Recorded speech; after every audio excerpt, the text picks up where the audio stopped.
ناظرین، عمران خان ایک بہت بڑی چال چلنے میں کامیاب ہو چکے ہیں، اور اس چال کی وجہ سے حکومت باقاعدہ بکھلا سکتی ہے اور بکھلا جائے گی۔ عمران خان اس دلدل سے باہر نکلنے میں کامیاب ہو چکے ہیں جس دلدل میں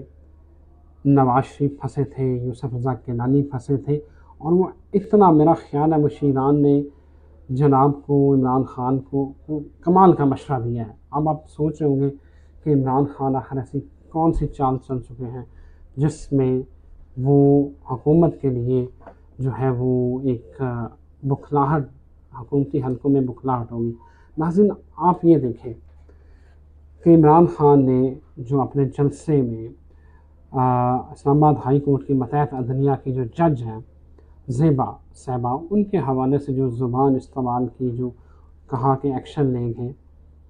اس کے بعد ان کو عدالت میں ان کی طلبی ہوئی، عدالت میں انہوں نے جواب جمع کروایا، لیکن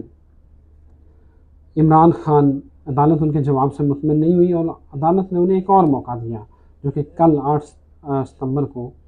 عمران خان پھر ایک بار پیش ہوئے، عدالت میں جواب جمع کروایا، جس میں عمران خان نے معافی مانگنے سے گریز کیا۔ انہوں نے کہا افسوس ہے مجھے اپنے الفاظ پر، اور میں اپنے الفاظ واپس لیتا ہوں، لیکن معافی، غیر مشروط معافی نہیں مانگی۔ بہت بڑا پوائنٹ ہے جس کی طرف خیال نہیں جا رہا۔ وہ پوائنٹ کیا ہے ناظرین؟ عمران خان خود چاہتے ہیں کہ انہیں توہین عدالت میں سزا ہو۔ کیوں چاہتے ہیں؟ وہ چاہتے ہیں کہ جو زیبا جج صاحبہ ہیں، ان کے حوالے سے جو بات ہوئی ہے اس میں سزا ہو۔ وہ کہیں گے کہ میں نے، اب سوال یہاں یہ پیدا ہوتا ہے کہ کیوں ہو؟ ناظرین، یہ ساری کی ساری گیم جو ہے وہ توشہ خانہ اور فارن فنڈنگ سے توجہ ہٹانے کے لیے کی جا رہی ہے۔ ناظرین، فارن فنڈنگ اور توشہ خانہ دو ایسے کیس ہیں جن کے اوپر عمران خان کی نااہلی بنتی ہے، اور جو ان کے لیگل مشیران ہیں، قانونی مشیران ہیں عمران خان صاحب کے، انہوں نے بتا دیا ہے کہ خان صاحب آپ لوگ گئے، آپ اڑ گئے، کیونکہ توشہ خانہ اسکینڈل ایک بہت بڑا اسکینڈل ہے۔ اور اس کے بعد فارن فنڈنگ، آپ جو صادق الامین کا ٹائٹل لے کے چل رہے ہیں، وہ صادق الامین کا ٹائٹل نہیں چلنا، اور عمران خان کو جو ان کے قانونی مشیر ہیں انہوں نے صحیح مشورہ دیا، خان صاحب تو انہیں عدالت ٹیکنیکل ناک آؤٹ کروا لو، عزت بچ جائے گی۔ اب دیکھیں نا، ہماری قوم جو اللہ معاف کرے، مطلب وہ اب بھی پتہ بھی چل رہا ہے کہ 50 ارب ملک ریاض والے سے کتنا کمیشن لیا، کیا ہوا ان پیسوں کا،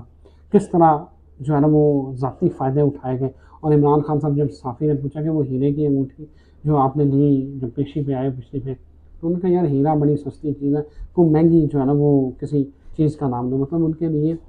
ہیرا تو کوئی میٹر ہی نہیں کرتا نا۔ مطلب آپ یہ دیکھیں کہ اب اسے میں فرعونیت کہوں یا مطلب اکڑ کہوں یا لاپرواہی کہوں یا کچھ بھی کہوں، لیکن آپ دیکھیں نا، آپ ہیرے کو خان صاحب کچھ سمجھتے نہیں ہیں۔ خیر،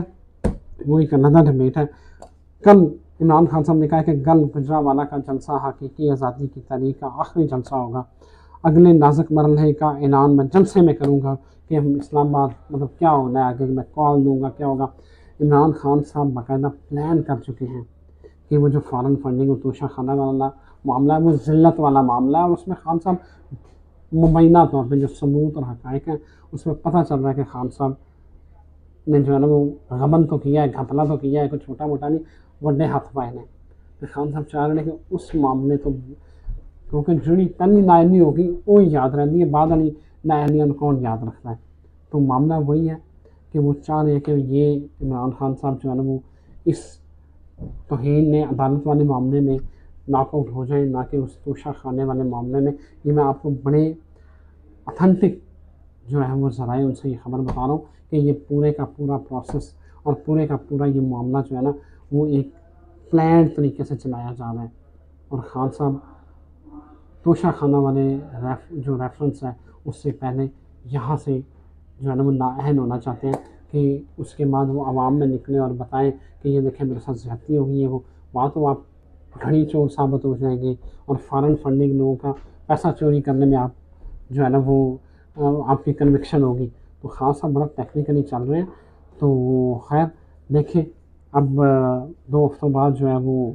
فتح چنم عائد ہوئی ہے. اب اس کا نتیجہ کیا نکلتا ہے، لیکن میرے ذرائع یہی بتا رہے ہیں کہ خان صاحب وہ ان کی مطلب یہ چوائس ہے کہ وہ اس ذلت سے بچ کے نا، کیونکہ وہ ان کے اوپر ہونا ہی ہونا ہے، وہ اس ٹیکنیکل گراؤنڈ کے اوپر آئے اور عوام میں چلے جائیں گے. لیکن میرے ساتھ زیادتی ہو گئی ہے.